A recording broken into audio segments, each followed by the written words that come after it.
金岁月的蒙家。蒙甲，帅气哦，蒙甲夜市帮。平常中秋节大家有做些什么特别的活动？就一直吃啊，吃烤肉。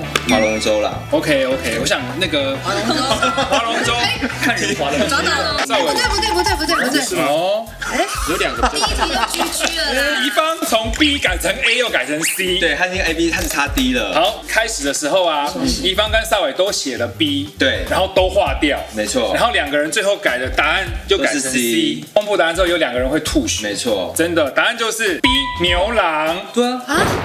后羿刚，后羿是嫦娥的老公。对，吴刚。还吴刚嘞，吴刚伐桂也住在广寒宫，拍的月亮啊。对啊。那我一开始是答对的。对啊，你们2个会吐血啊。啊，因为我们是神经侠侣嘛。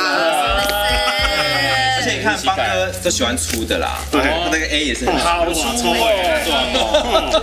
夜市帮智商比较高，吓我一跳。这样说，我们前面问到的这一题答对的这个 part 最多人，没错，就是 B 唐朝。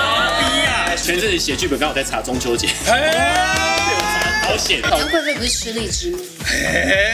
哎呦，我真的好烦哦，再改回去。好，就是每个都好，不改了，请翻牌。恭喜，答案就是 B 杨贵妃。好险呀！唐朝嘛。我坐少伟旁边，完全感受到他的纠结哦。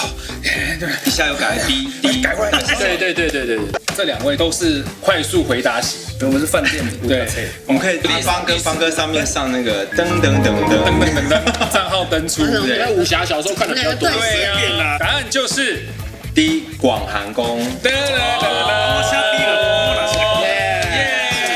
哦，少伟。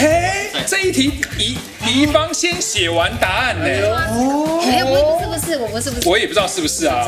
有人真的写对了，真的，而且我非常意外，竟然是他。来宾掌声鼓励，答案就是 D 西王母。恭喜最后一题阿芳脱颖而出。对，希望大家可以在这个中秋节知识网里面得到一些新知识啦。对啦，也要多多支持我们的黄金岁月，谢谢大家。